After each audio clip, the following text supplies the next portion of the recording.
చెందిన ప్రజలు అతనికి దాసులయ్యారు. అతని పరిపాలన శాశ్వతమైనది, అతని రాజ్యమునకు అంతము లేదు. ఇది ప్రభుని యొక్క వాక్కు. భక్తి కీర్తన. అందరూ ప్రభు రాజు, అతడు ప్రభావమును బట్టల వలె ధరించెను. ప్రభు రాజు అతడు ప్రభావమును బట్టల వలె ధరించెను. బలమును వస్త్రం వలె దాల్చి నడికట్టుగా కట్టుకునేను. అందరూ ప్రభు రాజు, అతడు ప్రభావమును బట్టల వలె ధరించెను. అతడు భూమిని స్థిరముగా పొదుకొల్పెను. అది సాధన. ప్రభు నీ సింహాసనము అనాది కాలం నుండి స్థిరముగా నిలిచి ఉన్నది. నీవు అనాది కాలం నుండి ఉన్నవాడవు. అందరూ ప్రభు రాజు, అతడు ప్రభావమును బట్టల వలె ధరించెను. ప్రభు నీ శాస్త్రము ఎన్నటికీ మారవు. నీ మందిరమునకు వెళ్ళకాలము పవిత్రతది. అందరూ ప్రభు రాజు, అతడి ప్రభావమును బట్టల వలె ధరించెను. హల్లెలూయా వచనము. హల్లెలూయా, హల్లెలూయా. దేవా, నీ చిత్తము నాకు తెలియజేయము. సురక్షితమైన మార్గమున నన్ను నడిపించుము. హల్లెలూయా. ప్రియమైనటువంటి సహోదరి సహోదరులారా, ఈ దినముల పూజలో ప్రత్యేకముగా వి శరత్ బాబు అతని యొక్క కిడ్నీలు పాడైపోయినాయని తెలియజేస్తూ ఉన్నారు. దేవుడు అతనికి స్వస్థత వరాన్ని దయచేయాలని ప్రత్యేకంగా ప్రార్థన చేద్దాం. ప్రభు మీతో ఉండనుగాక, మీ ఆత్మతో ఉండునుగాక. పునీత యోహాను రాసిన సువిశేషంలోని భాగము. యోహాను సువార్త 18వ అధ్యాయము పవిత్ర వచనములు 33 నుండి 37 వరకు. పిలాతు మరలా మందిరంలోనికి వెళ్ళి యేసును పిలిచి, నీవు యూదుల రాజువా అని అడిగాను. నీవే స్వయముగా ఈ మాట అనుచున్నావా, లేక ఇతరులు నిన్ను కూర్చి నీతో ఇది చెప్పారా అని యేసు తిరిగి ప్రశ్న వేశాను. అందుకు పిలాతు, నేను యూదులను అనుకొనుచున్నావా? నీ ప్రజలు ప్రధానార్చకులే నిన్ను నా చేతికి అప్పగించిరి. నీవు ఏమి చేసితివి అని అడిగాను. నా రాజ్యము ఈ లోక సంబంధమైనది కాదు. నా రాజ్యము ఈ లోకమునకు చెందినదైనచో నేను యూదుల చేతుల్లో పడకుండా నా అనుచరులు నా పక్షమున పోరాడేవారు. కానీ నా రాజ్యము ఈ లోక సంబంధమైనది కాదు అని యేసు సమాధానం ఇచ్చాను. అందుకు పిలాతు, అట్లయినా నీవు రాజువా అని అడిగాను. నేను రాజునని నీవే చెప్పుచున్నావు. నేను సత్యములకు సాక్ష్యమియ్యుటకు జన్మించితిని. దీని కొరకే ఈ లోకమునకు వచ్చి తిని. సత్య సంపన్నులందరూ నా మాటను ఆలకించురు అని ప్రత్యుత్తరం ఇచ్చెను. ఇది క్రీస్తుని సువిశేషము. క్రీస్తువా మీ స్తుతి కలుగును.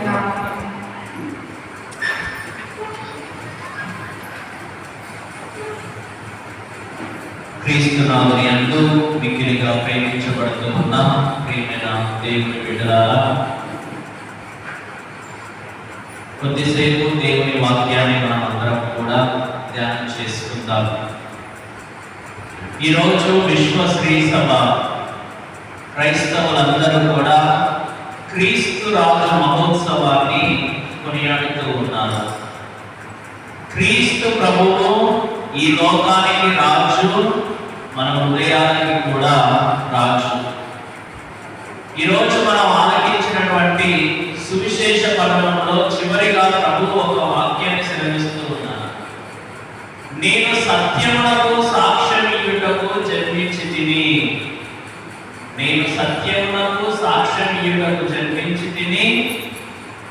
ఎవరైతే సత్య సంబంధులో వారందరూ కూడా నా మాటను ఆలకిస్తారు అని ప్రభు సెలవిస్తూ ఉన్నారు. క్రీస్తు ప్రభువు ఈ లోకానికి రాజు, మనందరికీ కూడా రాజు. ఆ పాప ఎవరో తీయడం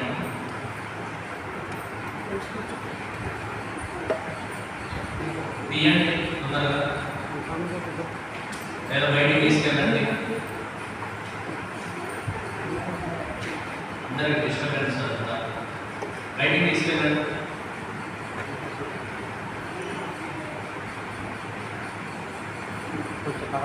ప్రియమైనటువంటి సహోదరి సహోదరులారా, ఒక అంశం మీద ఈరోజు మనము ధ్యానం చేసుకుందాం. అదేమిటంటే క్రీస్తు ప్రభువు ఈ లోకానికి రాజు, మనందరికి రాజు. అయితే క్రీస్తు రాజ్యము మనం విశ్వసిస్తూ ఉన్న విధముగా పరలోక రాజ్యము అని మనం నమ్ముతూ ఉంటాం. నిత్య జీవానికి ప్రభువు రాజు. ఆ క్రీస్తు ప్రభు యొక్క రాజ్యములో ఎవరు ప్రవేశించగలరు? ఆ క్రీస్తు ప్రభు యొక్క రాజ్యంలో ఎవరికి ప్రవేశం ఉంటూ ఉంది అనే అంశం మీద ఈరోజు మనం కొద్దిసేపు ధ్యానం చేసుకుందాం. ప్రియమైన దేవుని బిడ్డలారా, ఈ లోకంలో జీవిస్తున్నటువంటి ప్రతి ఒక్కరి ఆశ, ప్రతి ఒక్కరి కోరిక, ఇదిగో నేను జీవించి మరణించిన తర్వాత పరలోకానికి వెళ్ళాలి, నేను నిత్య జీవం పొందాలి అనేది ప్రతి ఒక్కరి ఆశ కూడా. ఈ లోకంలో మనం ఏ విధంగానైనా జీవించవచ్చు, కానీ చివరికి ప్రతి ఒక్కరు కోరుకునేది నేను రక్షింపబడాలి, నేను పరలోకానికి వెళ్ళాలి, నా ఆత్మ దేవుడి సన్నిధి దాకా వెళ్ళాలి అని ప్రతి ఒక్కరు కూడా కోరుకుంటారు. ప్రియమైన దేవుడి బిడ్డలారా, అయితే బైబిల్ గ్రంథం ప్రకారము అందరూ దేవుడి రాజ్యంలో ప్రవేశించలేరు. కేవలం ఎవరైతే మంచి జీవితాన్ని జీవిస్తారో వారు మాత్రమే దేవుడి రాజ్యంలో ప్రవేశించగలరు అని బైబిల్ గ్రంథం మనకు తెలియజేస్తూ ఉంది. అయితే ఎవరు దేవుడి రాజ్యంలో ప్రవేశించగలరు అనేది మనం ఒకసారి ధ్యానం చేసుకుందాం. మొదటిగా ఎవరు దేవుడి రాజ్యంలో ప్రవేశించగలరు అంటే తోటి వారి పైన ప్రేమ కలవారు, ఇతరుల మీద ప్రేమ కలవారు దేవుని రాజ్యంలో ప్రవేశించగలరు. మత్తయి శుభవార్త 25వ అధ్యాయము 31వ వచనం నుండి 45వ వచనం వరకు ఒకసారి మనం చూసుకున్నట్లయితే తుది తీర్పు అనే ఒక సంఘటన మనకు చదువుతూ ఉంటాం. ఆ తుది తీర్పు రోజున ప్రభువు ఈ లోకంలోనికి వస్తూ ఉంటారు. అదే ప్రభు యొక్క రెండవ రాకడ. ఈ ప్రభు యొక్క రెండవ రాకడ జరుగుతూ ఉన్నటువంటి సమయంలో, ప్రభువు మళ్ళీ వస్తూ ఉన్నటువంటి సమయంలో దేవదూతలందరూ కూడా వచ్చి ప్రజలను రెండుగా విభజిస్తారు. ఎవరైతే మంచి జీవితాన్ని జీవించారో, ఎవరైతే ఇతరులకు సహాయం చేశారో వారందరూ కూడా క్రీస్తు కుడి వైపున కూర్చోబెట్టబడతారు. ఎవరైతే చెడు జీవితాన్ని జీవించారో వారందరూ కూడా క్రీస్తు ఎడమ వైపున కూర్చోబెట్టడం జరుగుతూ ఉంటుంది. ప్రియమైన దేవుని బిడ్డలారా, ఈ కుడి వైపున ఉన్న వారితోటి ప్రభువు అంటే ఎవరైతే మంచి పనులు చేశారో, ఆకలిగా ఉన్న వారికి ఆహారం పెట్టిన వారు, దప్పికగా ఉన్నప్పుడు దాహం తీర్చిన వారు, వస్త్రహీనులై ఉన్నప్పుడు వస్త్రాలు ఇచ్చిన వారు, అనారోగ్యంతో ఉన్నప్పుడు పరామర్శించిన వారు, ఇలాంటి వారందరూ కూడా దేవుడి దృష్టిలో మంచివారు. ఇలాంటి వారందరినీ కూడా దేవుడు తన యొక్క కుడి వైపున కూర్చోబెడుతూ ఉంటారు తన యొక్క రాజ్యంలో. ఆ కుడి వైపున ఉన్న వారితోటి ప్రభువు పలుకుతాడు ఏమని? నా తండ్రి చే దీవించబడిన వారులారా, నా తండ్రి చే ఆశీర్వదింపబడిన వారులారా, నా రాజ్యంలోనికి రండి అని ప్రభువు పలుకుతాడు. ఎవరైతే మంచి జీవితాన్ని జీవించారో, ఎవరైతే ఇతరులకు సహాయం చేసినారో వారందరినీ నా తండ్రి చే దీవించబడిన వారులారా అని ప్రభువు పలుకుతాడు. ఎవరైతే ఇతరులకు సహాయం చేయలేదో, అనగా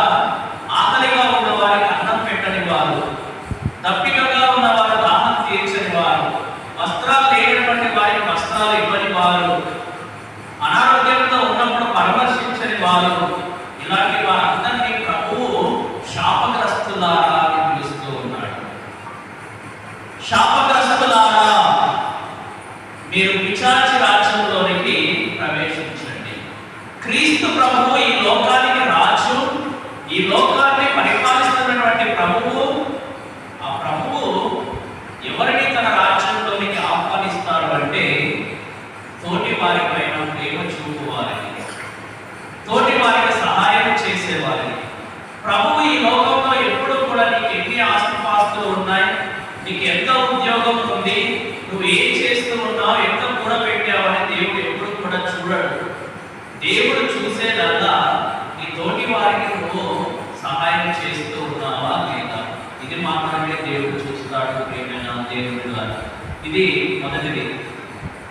రెండవదిగా, ఎవరు దేవుడి రాజ్యంలో ప్రవేశించగలరు అంటే ఎవరైతే హృదయ పరివర్తన చెందుతారో, ఎవరైతే హృదయ పరివర్తన చెంది మంచి జీవితాన్ని జీవిస్తారో ఆయన రాజ్యంలో ప్రవేశించగలరు.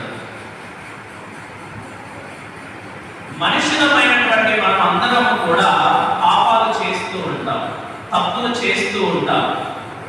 అయితే వాటన్నిటినీ కూడా మరచిపోయి హృదయ పరివర్తన చెంది, ఇదిగో నేను మంచి జీవితాన్ని జీవించాలి, నేను మంచిగా జీవించాలని ఎవరైతే కోరుకుంటారో వారు దేవుని రాజ్యంలో ప్రవేశిస్తారు.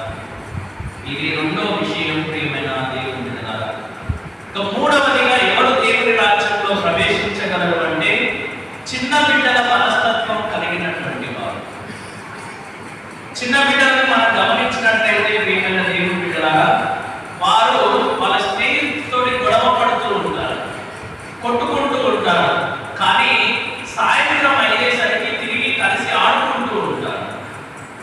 చిన్న పిల్లల మనస్తత్వం నిర్మలమైనటువంటిది, స్వచ్ఛమైనటువంటి మనస్తత్వం వారిది. కానీ వయసుకు వస్తూ ఉన్నటువంటి మనం, ఆలోచించగలిగేటటువంటి మనం, జ్ఞానవంతమైనటువంటి మనం మనసులో పెట్టుకుంటాం. అన్నీ కూడా ప్రతి ఒక్కటి కూడా మనసులోనే పెట్టుకుంటాం. ఏదైనా చిన్న గొడవ అయితే సంవత్సరాల తరబడి మాట్లాడుకుంటూ ఉంటారు, గొడవలు పడుతూనే ఉంటారు, అసహించుకుంటూనే ఉంటారు, కోపంతో రగిలిపోతూ ఉంటారు. ఇవన్నీ అయ్యేసరికి మనలో ఆ ప్రశాంతత అనేది కరువైపోతూ ఉంది. అందుకే ఎవరికైతే చిన్న బిడ్డల మనస్తత్వం ఉందో అలాంటి వారు దేవుని రాజ్యానికి అర్హులు అని ప్రభువు పలుకుతూ ఉన్నారు. ప్రియమైన దేవుని బిడ్డలారా, ఈ యొక్క దివ్య బలి పూజలో పాల్గొంటున్నటువంటి మీరందరూ కూడా దేవుని రాజ్యంలో నిత్య జీవంలో ప్రవేశించడం అనేది మనందరి ఆశ, మనందరి కోరిక. మరి ఈ రోజున ఈ యొక్క దివ్య బలి పూజలో పాల్గొంటున్న మనమందరం కూడా ఆత్మ పరిశీలన చేసుకొని ఆ దేవుని రాజ్యంలో ప్రవేశించే గొప్ప మనస్సును, గొప్ప భాగ్యాన్ని మనందరికీ దయచేయమని ప్రార్థన చేసుకుందాం. ఆమేన్. విశ్వాస గ్రహము సృష్టించిన సర్వశక్తి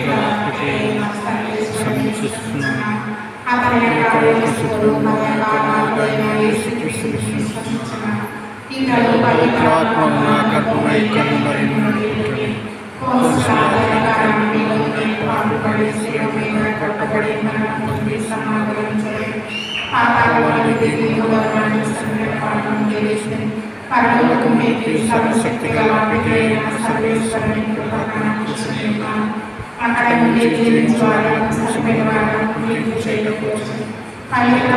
విశ్వసించిన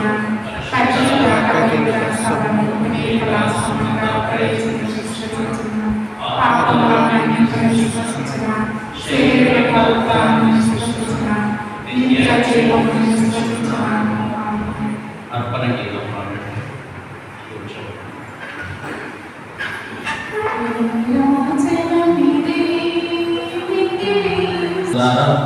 దీనిలో మీరు అర్పించుచున్న ఈ పని సర్వశక్తి గల విధేయుల సర్వేశ్వరునికి అంగీకారమవునట్లు ప్రార్థించును.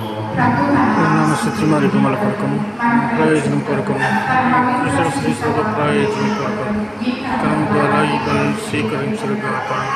ఓ ప్రభువా, మాకు నీతోనూ మా సహోదరి సహోదరులతోనూ గల సైక్యతకు గుర్తుగా మేము అర్పించి ఈ బలిని స్వీకరింపము.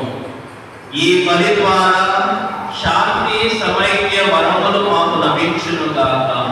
మా ప్రభు అయిన క్రీస్తు ద్వారా ఈ మనం చేయించున్నాము. ఆమేన్. ప్రభువు మీతో ఉండుగాక. మీ ఆత్మతోనూ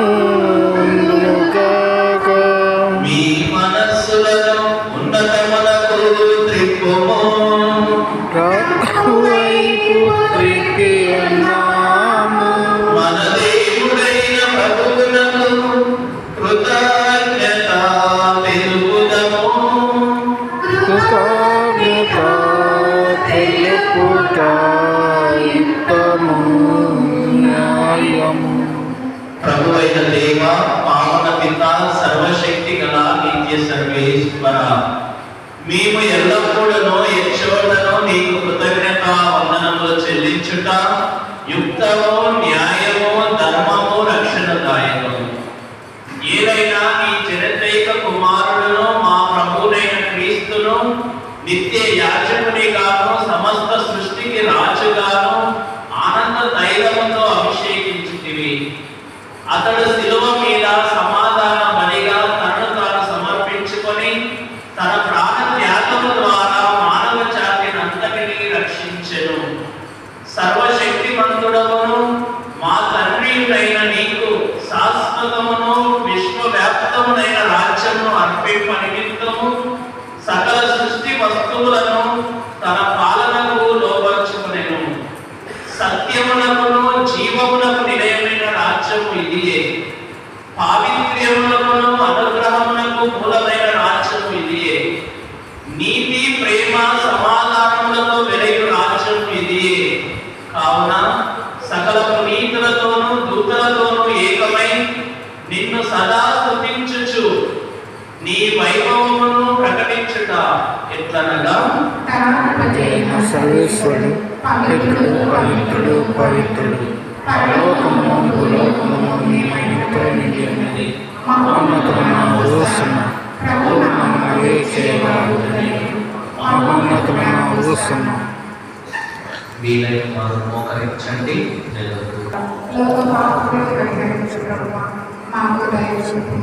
సర్వేశ్వరుని కొరిపిల్ల లోక పాపములను పరిగణించబడువా మాకు శాంతి దయచేయము. ఇదిగో సర్వేశ్వరుని గొర్రెపిల్ల, ఇదిగో లోక పాపములను పరిహరించు ప్రభువు. గొర్రెపిల్ల విందుకు పిలువబడిన వారు ధన్యులు. ప్రవేశించిన పాత్రను కాను ఒక మాట కలిగిన ఆత్మ స్వస్థత పొందను. క్రీస్తు శరీర రక్తములు మన నిత్య జీవనం కాపాడుతున్నారు. సహోదరి సహోదరులారా, తండ్రి గారి పడుకున్నారు ఆశ్రమ క్రైస్తవాన్ని దివ్య స్థాపన ఇతర సమస్యలను సమాలోచన ప్రార్థన చేస్తూ